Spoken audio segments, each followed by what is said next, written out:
Kinilaw, mga idol, kinilaw.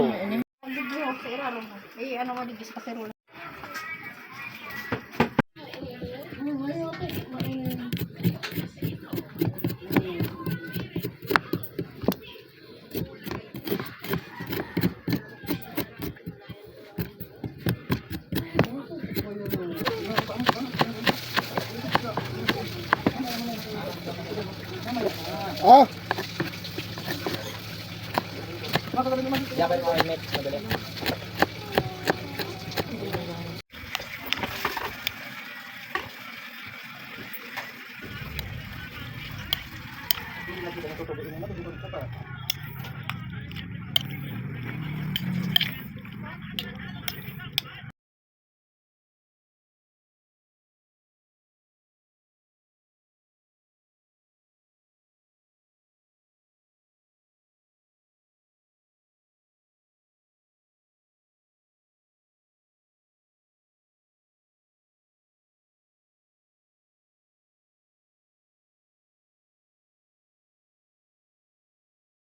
ayan yung tuna.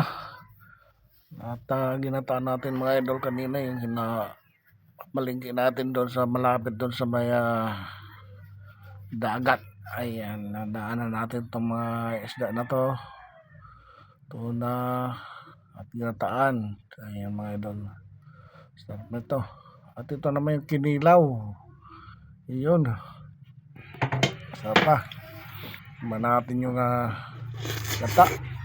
Ayan, yung gulay. Sarap. Dami.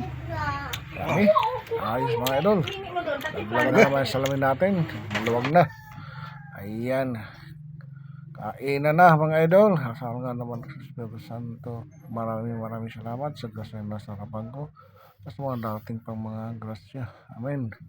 Ayan, kain tayo mga idol. Ayan ang unahin natin yung kinilaw na dilis. Ayan mga idol. Ang sarap niyan mga idol. Ayan. Di lang kompleto ang regado natin. Ayan mga idol. At sana may cucumber. Ay nako, napakasarap nito mga idol. Yun yung gata ng tuna. Ayan yung buntot. Malaking buntot mga idol. Ayan. Kain tayo. Yummy yan mga idol. Ayan. Napakasarap naman. Ayun talaga subo. Sarap talaga naman yung mukbang natin. Ayan. Sarap na sarap tayo dyan mga idol. Yun. Yan, masarap na pagkain mga idol. Ginataang tuna. Yun. Ayun sarap ng kinilaw. Ayun. Yummy talaga mga idol. Ayan. Ayan yung aking mga apo. Nakisabay na rin na magmukbang daw sila rin. Ayan, pinagbigyan ko na. Sabay-sabay na kaming kumain. Ayan. Sa nila yung prinito na tuna yan. Kasi di sila pwede sa kilo-kilo yan. Mga bata pa sila. Ayan mga idol. Sige.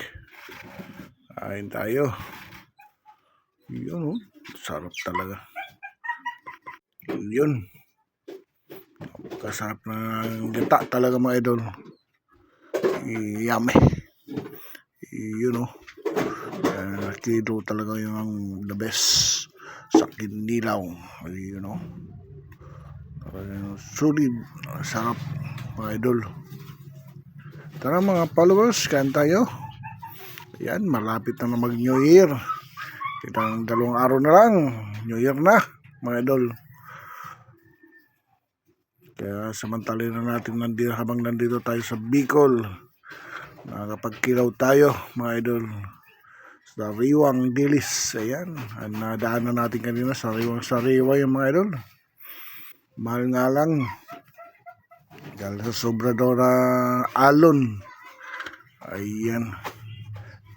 Yummy. Sarap talaga. Yun. Solve. Oh, yun pa. Yummy talaga. Ayan, maraming salamat mga idol. Ayan, lalo na subo sa aming pagmumukbang ng dilis. Ayan, thank you. Maraming salamat.